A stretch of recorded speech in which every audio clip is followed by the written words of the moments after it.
A palavra que o Senhor nos traz é uma palavra conhecida na epístola do apóstolo Paulo, destinada aos Romanos. Eu abri em cima, Romanos 8.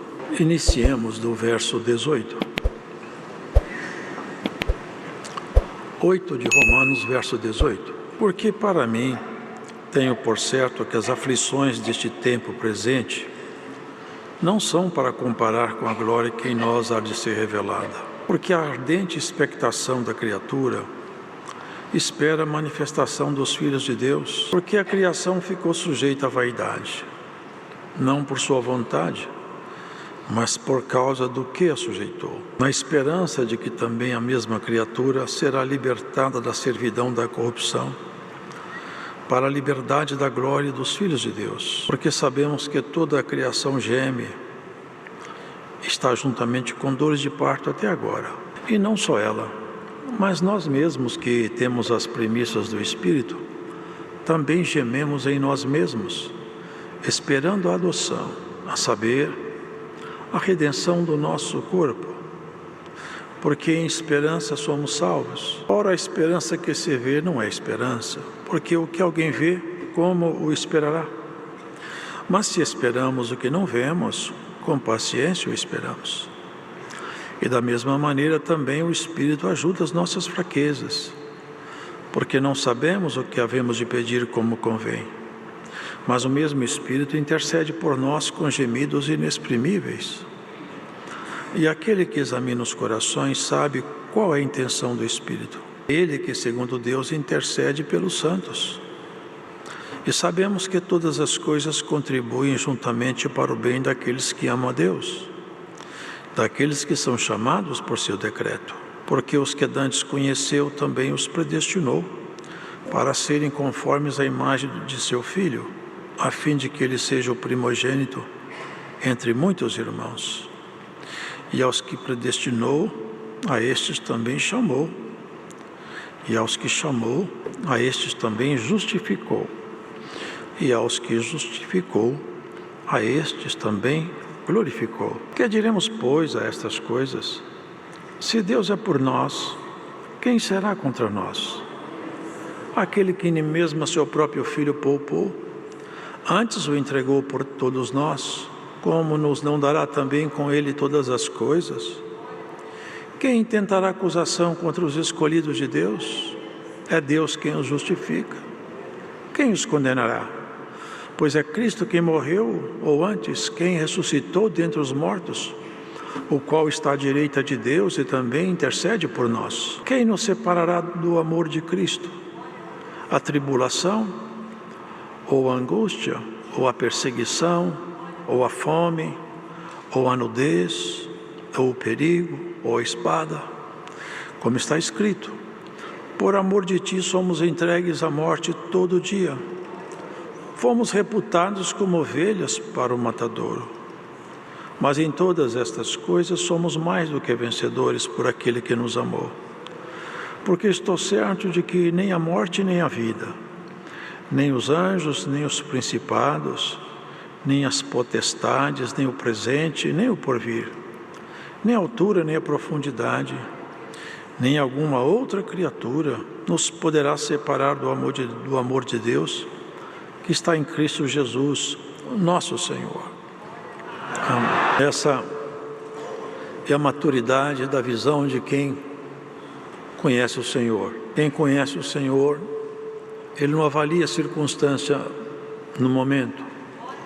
Ele sabe fazer avaliações no presente e no futuro, porque a nossa vida é isso. Ela tem desdobramentos e na marcha da vida nós encontramos momentos difíceis demais, momentos alegres e momentos de uma certa indiferença também. Essa é a nossa história. As pessoas, quando não têm uma base firme, não têm uma estrutura espiritual, elas se abalam muito quando os dias ficam difíceis. Chega mesmo pessoa a desistir de viver. Elas tiram a vida porque elas não encontram mais razão para viver. Aí há pessoas que passam adversidades tremendas e continuam firmes na esperança de Deus. Um exemplo notório e clássico é Jó, que foi ao fundo do poço das angústias, sempre falando de Deus, sempre respeitando a Deus. Porque, irmãos, o que Paulo falava, eu tenho para mim, por certo, que as aflições deste tempo presente não são para comparar com a glória que em nós há de ser revelada. Eu avalio isso, dizia ele. Minha vida não está fácil. Não sabe, tem quatro cartas de Paulo que foram escritas na prisão, no cárcere, preso. E as cartas dele, preso, falam com tanta magnitude da graça de Deus que não dá para acreditar que um homem preso escreve uma carta dessa. É avaliar. Hoje o Senhor nos convida a fazer uma avaliação olhando para frente e não para baixo. Se você olhar o dia de hoje, você faz uma avaliação. Mas se você ampliar seu olhar, você pode mudar a avaliação da sua própria história, das nossas dificuldades. Não há mal que dure para sempre. O Senhor disse que o cetro da iniquidade não dura sobre a sorte do justo, para ele não lançar a mão da iniquidade. É isso que Paulo falava. Eu acho que ele fala aqui, as aflições. É como alguém que queima. Hoje eu queimei a mão. Dói, incomoda, dói muito. E a aflição, ela incomoda como uma queimadura. Mas ele olhava e falava, atualmente eu estou em muita aflição. Mas, quando eu olho para frente, eu vejo a glória que me espera. Essa aflição aqui, para mim, não é muita coisa, não. Vocês percebem como é que a gente pode mudar a compreensão dos nossos problemas quando a gente olha mais para frente? Hoje o Senhor nos convida a olhar um pouco mais para frente. A queimadura está doendo? Olha mais para frente. Não são para comparar com a glória que vai ser revelada em nós. Você sabe que ele falava isso com muita propriedade, porque muitos poucos, não é, tiveram essa oportunidade. Ele foi até o terceiro céu, o paraíso. Então ele sabia o que ele falava. E ele nem conheceu a glória plena, mas ele conheceu uma coisa boa. Isso aqui para mim está doendo muito, mas eu quando olho lá em cima, tá bom, tá tudo certo, vamos passar essa aflição que já ela passa e o Senhor me cura deste mal. Porque ele explicava, irmãos, acerca dessa ardente expectação da criatura, esperando a manifestação dos filhos de Deus. Os irmãos percebem que o ser humano não é competente para resolver seus problemas. Vocês podem ver isso. Quando eles descobrem uma doença, conseguem resolver o problema da doença, aparece outra. Mas mesmo que nós não tivéssemos nenhuma doença no globo terrestre, que a Terra fosse isenta de doenças, nós continuamos com um problema muito sério. É que o homem está doente por dentro. Mesmo que fisicamente ele fosse saudável, a doença do caráter, da personalidade, as pessoas não têm mais empatia, não têm mais amor com o próximo, as famílias desintegrando. Sabe como que é a coisa? Olha, um bom amigo, a palavra de Deus fala, em todo tempo ama o amigo, e na angústia nasce o irmão. É assim. Quando a gente vive muito bem com uma pessoa, a gente passa um processo muito difícil, ela vem e põe um ombro debaixo de nossos braços. Aquela pessoa se torna tão preciosa para nós, pelo menos para quem tem gratidão no coração, não é verdade? Você foi o amigo no tempo da minha maior dificuldade. Aí nasce o irmão. A amizade é isso, é uma relação recíproca de sentimentos bons. Agora Jesus falou assim, eu não vos chamarei mais meus servos, vos chamarei amigos. Agora, irmãos, o que nós podemos dar em troca para Jesus? Em que Jesus pode se beneficiar de nossa amizade? Nós somos os únicos beneficiados, Ele não tem como se beneficiar de nós, perdoa falar, mas nós somos muito miseráveis para poder trazer alguma coisa excelente para Ele. É uma amizade que nasceu dEle, é fortalecida por Ele e sobrevive por Ele. O nosso esforço é mínimo, o que Ele quer de nós é mínimo. Paulo fala assim, eu estou sofrendo, mas também não vou dar importância para o sofrimento, porque eu consigo enxergar lá na frente o meu encontro com o Senhor, e para mim basta essa esperança. Se você tiver essa visão, o sofrimento abaixa, só pela compreensão do futuro. É isso que ele falava. E não é só o ser humano, a própria terra está doente. Houve uma fragmentação na terra, terremotos. Eles falam da Pangeia, né? Que era um continente só, ele se separou. E é verdade, porque a própria estrutura do globo mostra isso para a gente, nos continentes. Tudo isso aqui foi resultado do pecado. Tem terremotos, vulcão. E eu vi um dia desse aí um tornado, uma coisa perigosa de se ver, assusta, um maremoto. A natureza, a terra, ela geme. Aqui não tem nada saudável. Aqui nós estamos aqui dentro de um ambiente contaminado, governado pelo nosso inimigo, e ele tem pouco tempo para agir, e Deus tem calma para trabalhar, mas nunca se atrasa. Hoje tem uma mensagem de paz para vocês. Não te pasmes nem te assuste, porque o Senhor está no comando da sua vida. Você acha que o inimigo é muito rápido? Ninguém é rápido perto do olhar do Senhor. Ele conhece você por dentro. As pessoas podem te avaliar, mas avaliam, não são capazes de compreender. A alma do homem, do ser humano, é a lâmpada de Deus. Ele vasculha ela, o interior do ser de cada um. Ele sabe exatamente o que você é. E te ama apesar disso. Ele me ama apesar disso. É maravilhoso. Paulo tinha essa colocação maravilhosa. E falava da libertação da criatura, porque a criação geme. E não ela só, mas nós mesmos, que temos a primícia do Espírito. Sabe o que é primícia? São os primeiros que foram, porque o Espírito Santo, irmãos, muito pouco era conhecido. Pouquíssimas pessoas recebiam o Espírito Santo, quase ninguém. Os profetas, de tempo em tempo, o Espírito de Deus os tomava, mas a esmagadora maioria, ninguém tinha o Espírito Santo, não. Isso aqui foi a dispensação. A primícia começou ali, com os apóstolos, chegou até os nossos dias. Cada um de vocês que está aqui, que tem a fé em Jesus, onde você estiver, o Espírito de Deus mora dentro de você. Quer dizer que quando a coisa está gravada, o Espírito de Deus clama dentro de você.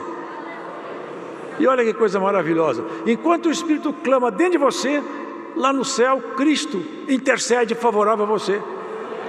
O Espírito Santo te impulsiona a fazer coisa boa. E Jesus Cristo lá no céu, Ele toma deliberações favoráveis a você. Não tem jeito de dar errado, tem? É só se você largar a mão do Senhor. Se você não sair das fileiras santas, vai dar certo. Por mais difícil que esteja, vai terminar bem. O Senhor nos ajudará. É precisamente isso que Paulo, ele falava. Em esperança somos salvos. Ora, esperança que se vê não é esperança. Porque o que alguém vê, como esperará? Se Deus tivesse mostrado para você a vitória, o dia, como que vai ser, acabava o sofrimento. Mas nós não sabemos como vai ser a vitória, nem que dia, nem que ocasião que eu poderia encontrar essa resposta. Às vezes Deus nem nos responde. Tem hora que Deus está calado, você pergunta e pergunta, Deus não fala nada. Você chora, Deus não te responde. Fala, Deus não me escuta mais. Deus escuta, Ele experimenta a sua persistência. Até que ponto você é capaz de bater na porta sem que a porta se abra? Até que ponto você é capaz de persistir quando parece que Deus ficou surdo? É impossível que Ele não escute alguém. Mas Ele leva um tempo. Cada obra tem um tempo para Deus operar. Não por causa dele, por causa de nós. Mas se esperamos o que não vemos, com paciência esperamos. E da mesma maneira também o Espírito ajuda as nossas fraquezas. Está vendo? O Espírito Santo ajuda as nossas fraquezas, porque Ele nos impulsiona. Impulsiona. Por que você veio aqui hoje? Sabe por que você está assistindo, escuta, presente ou virtualmente? É porque o Espírito Santo te impulsionou. Dentro de você tem uma força magnífica. É Deus dentro de você te impulsionando. E vai te impulsionar cada vez mais. Até que chegar o dia que você com Deus forme uma aliança que não se possa mais dividir. Essa é a proposição do Senhor conosco. Nos tornarmos um com Ele. E aquele que examina os corações sabe qual é a intenção do Espírito. E sabemos que todas as coisas contribuem juntamente para o bem daqueles que amam a Deus e daqueles que são chamados pelo seu decreto.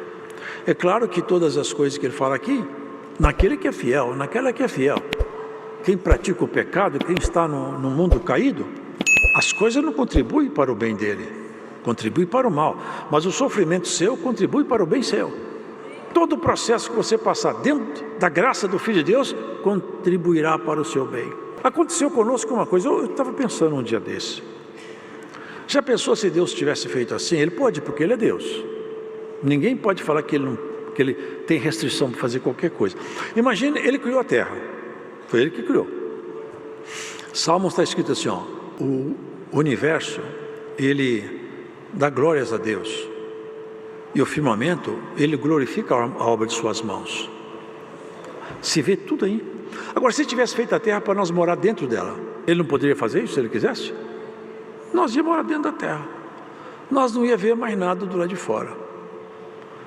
E a coisa aqui é tão vasta, tão grande, que aqui em Romanos mesmo fala, o homem olhando para o espaço, ele tem a obrigação de perguntar quem fez tudo isso aí.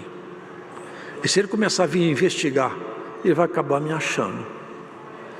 Então a criação exterior de Deus é tão grande que nos leva a imaginar a grandeza do Criador, se Ele fez isso para desmanchar. Agora, Ele nos pôs do lado de fora. Agora com o nosso espírito Ele fez ao contrário. Ele pôs o espírito nosso por lá de dentro da terra. Nós moramos do lado de fora da terra, mas você de verdade mora por lá de dentro da terra. Tu és pó, e ao pó você vai retornar. Seu espírito está preso dentro do corpo de pó. Como que eu vou enxergar se eu estou dentro do corpo de pó? Como que eu vou enxergar a eternidade se eu estou dentro de um corpo finito, carnal? Só tem uma maneira: eu permitir que o Espírito Santo abra espaço dentro de mim, para que eu consiga enxergar igual Paulo. As aflições do tempo presente não são para comparar com a glória que há de ser revelada. Eu sei que tem uma glória por aí. Ele escreveu, eis que é vindo olha, vocês já leram sobre isso aqui? Ele fala com voz de arcanjo e trombeta de Deus. Está vindo o Senhor com seus milhares de anjos. Tudo vai chegar no ponto que Ele quer. Paulo já vislumbrava isso e nós vislumbramos também. Mesmo que eu não veja como homem vivo, eu verei como homem ausente do corpo, porque todos que são fiéis verão. Quando o Senhor vier, ou nós estamos vivos aqui, ou nós estamos com Ele no paraíso, onde quer que nós estejamos, nós seremos arrebatados aos ares. Ali vai ser o dia da glorificação que ele fala aqui, ó. A estes glorificou. Paulo fala profeticamente aqui, ó. A estes glorificou. Ele vai glorificar cada um de nós. E a glorificação não é glorificação humana, é glorificação divina. É estarmos revestidos de um corpo glorioso e imortal e vivenciarmos experiência com Ele dentro dos espaços superiores. Nós não conseguimos enxergar lá fora. Nós enxergamos aqui, mas isso aqui também está dentro do mundo físico. Agora, para enxergar o mundo espiritual, só tem uma maneira: só se o Espírito Santo ministrar essa magnífica revelação. O Espírito Santo pode, à medida que você vai abrindo espaço para Ele, Ele vai ampliando dentro de você a sua compreensão. Você para de se perturbar com coisas pequenas e passa a se preocupar com coisas maiores. Vamos ver aqui, irmão, coisas que são insanas, insensatas aos olhos de um homem naquele momento, naquela ocasião. Os homens presos no calabouço, amarrados, sentenciados de morte, cantando hino. É insensato. Mas eles não estavam olhando o tempo presente mais. Eles olhavam para frente. Olhavam para frente. Isso que nós temos que fazer, irmãos: olhar à frente. E para de olhar para trás também. Sabe por quê? Que o seu passado já passou. Já passou. Seus erros já ficaram lá atrás. Agora nós olhamos, ide avante, rumo à perfeição. É onde nós vamos. Você nunca viu Deus chegar perto de uma pessoa e começar a cobrar a história dela passada. Olha, eu lembro do que você fez, você vai ver comigo ainda. Irmão, perdão, sigamos avante. Não nos detenhamos nos primeiros rudimentos. Sigamos avante, rumo à perfeição. Para que se abra em nós a compreensão. Para que nós possamos ter essa visão clara, nítida da eternidade. Para que isso em nós cale tão fundo que não resta mais dúvida em nós. Para que a nossa segurança da eternidade seja a bússola que nos move. Senão qualquer vento nos assusta. Qualquer tremor nos abala. Qualquer um que quer nos ameaçar, nós ficamos com medo. Homem de Deus, mulher de Deus, não tem que ter medo de nada, tem que seguir junto com Cristo. Nós não somos valentões, valentão é quem está no mundo, mas também nós não somos covardes não. A palavra de Deus fala, minha alma não tem prazer naquele que recua. Não recua do que Deus te colocou para fazer, segue conforme Cristo te orientou. Não recua, não recua. Cristo não te colocou para recuar, segue avante, rumo à perfeição. E não abaixa a tua espada também não. Glórias a Deus. Por que diremos, pois, essas coisas? A pergunta de Paulo, o que nós vamos dizer essas coisas? Ele sabe o que ele estava dizendo? Eu estou encontrando obstáculo toda hora. São judeus, são os irmãos falsos, são os judaizantes. Até com ladrão nas minhas travessias eu preocupo, é naufrágio, é só problema. Mas o que eu vou dizer sobre essas coisas? Eu tenho uma coisa a dizer. Deus é por nós, quem será contra nós? É isso que eu tenho a dizer. E você, o que você tem? Hein? O que você tem devido aos seus obstáculos? São maiores do que o Senhor teu Deus? Ora, diga o que disse Paulo. Ora, se Deus é por mim, quem será contra mim? Se Deus estiver do nosso lado, ninguém nos vence. Se Ele nos abandonar, nós podemos ter o maior exército do planeta que nós seremos derrotados. Aliás, para nos derrotar não precisa de exército. Basta um pequeno vírus, uma bactéria invisível. O príncipe, a atriz, o cientista, ele se curva diante de uma bactéria e não se levanta mais. Se curva diante de um coágulo no cérebro e não sabe mais articular palavras. Mas aquele que é de Deus, ele dentro de uma fornalha 7 vezes aquecida e dá glória a Deus, sai de lá sem chamuscar a roupa. Porque a proteção do Altíssimo é eficaz, irmão. Ninguém foge dele. Ele falou com o profeta um dia, aonde você vai esconder dos meus olhos? Se você se meter lá no meio das estrelas, eu te pego lá. Se você for para o fundo do mar, eu te acho lá. Até os, perdoa falar, mas até os espíritos caídos no fundo dos infernos, lá nos abismos, o olho de Deus vasculha um por um, sabe o nome deles, tudo que eles estão planejando. Nada escapa do olhar dele. Andando com ele, tudo vai dar certo. O importante é nós não perdermos essa visão de Paulo, olhar para frente e não para o momento. Nós temos que ter esse olhar mais alto. Lá na frente, é o que Jó falou, eu recebi tanto benefício de Deus, tantos favores, foram muitos. Agora ele tomou tudo de volta. Mas foi ele que deu, ele pode tomar, ele tem autoridade para tomar. É muito alto, né, irmãos? É alto demais isso aqui. Quem os condenará? Pois é Cristo quem morreu, ou antes, quem ressuscitou de entre os mortos, o qual está à direita de Deus e também intercede por nós. Quem nos separará do amor de Cristo? Olha o que ele põe aqui, irmãos. Tribulação, angústia. Ele estava passando angústia. Perseguição, fome, nudez, perigo, espada. Por que então alguém se separa? Por quê? Paulo fala acerca de alguns que haviam separado. Eles amaram o presente século. Me abandonaram. Eu fiquei sozinho. Quantos abandonaram? Mas sabe por quê? Porque eles quiseram. Se você não quiser largar Cristo, tenha certeza, você não vai perder a sua jornada, não vai.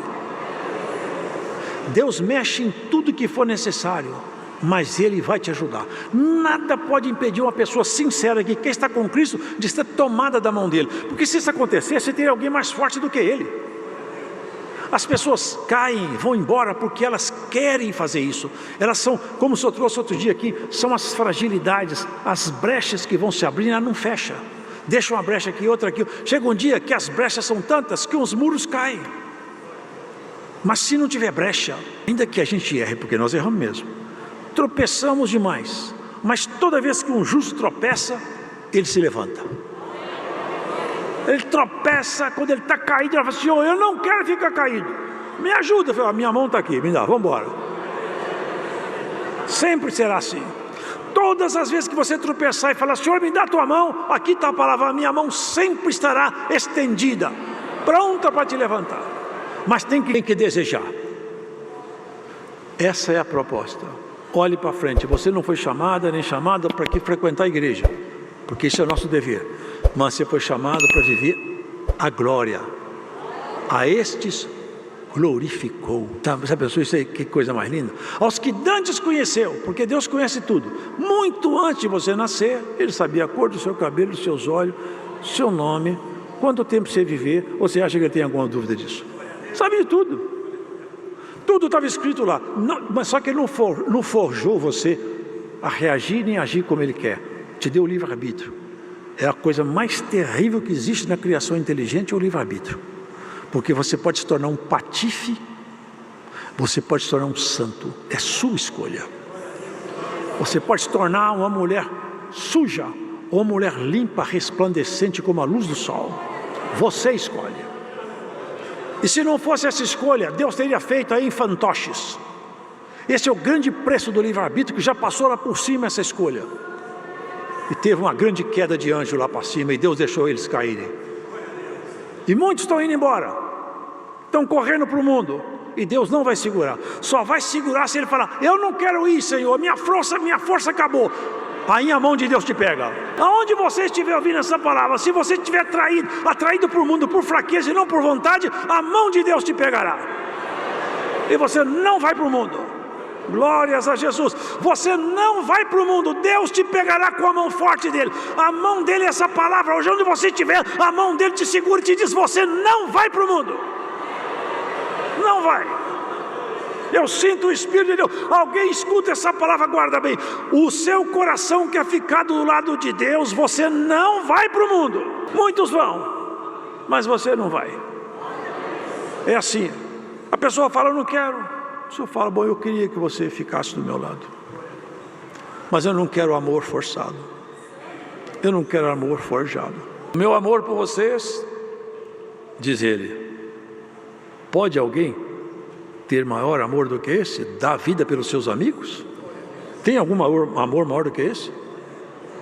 Tem jeito de alguém calibrar um amor desse? E ainda fala, Paulo fala: se a gente fosse bom, justo, até pode ser que por causa de um homem justo, outro homem justo possa dar a sua vida. Mas perdoa essa palavra, mas para um bando de caídos é o que nós éramos. A humanidade é isso. Perdoa, é pesado, mas é verdade. Nenhum ser humano nasce justo, irmãos. Nasce inocente, mas justo não. Agora, Ele te amou primeiro e não achou nada magnífico em você. O que está magnífico está nele. Agora, como Ele tem muita coisa magnífica e você está aceitando Ele, o que está magnífico nele vai passando para você. E daqui a pouco você vai conseguir enxergar o mundo que está fechado aos olhos da sua natureza humana pelo olhar do Espírito Santo que te foi dado. Com o passar do tempo você vai conseguir enxergar lá na frente a coisa que você não consegue enxergar hoje. Quantas vezes você já atravessou estradas estreitas, lugares escorregadios, muitos caíram por onde você passou e você não caiu. Sabe por que seu coração tinha e tem sinceridade? O segredo do homem e da mulher de Deus é sinceridade com Deus. Paulo já foi, mas antes dele ir, ele ainda deu uma despedida bonita. Combati o bom combate, guardei a fé e venci minha carreira. Venci, porque nós temos que vencer. Nós não conquistamos salvação, nós bem sabemos isso, mas temos que vencer mantendo a fé em Jesus e as obras que a fé promove e requer. Cada um de nós tem que ter obras de quem crê. Olhando à noite você vê a extensão da criação. Um dia faz declaração, a outro dia, uma noite, mostra sabedoria para outra noite. Tudo isso sem linguagens de salmo. Tudo está aí. Nós podemos ver isso com nossos olhos. Mas e acima da última estrela, da última galáxia, acima desse plano físico, lá não tem nenhum equipamento que pode equipar seus olhos para enxergar. Mas aqui, tem um telescópio espiritual para você enxergar lá para frente, dentro das moradas eternas. Eis que eu vi como uma noiva adereçada para o seu noivo, a nova Jerusalém. E é para lá que nós vamos, e é lá que nós devemos olhar. Deus seja louvado.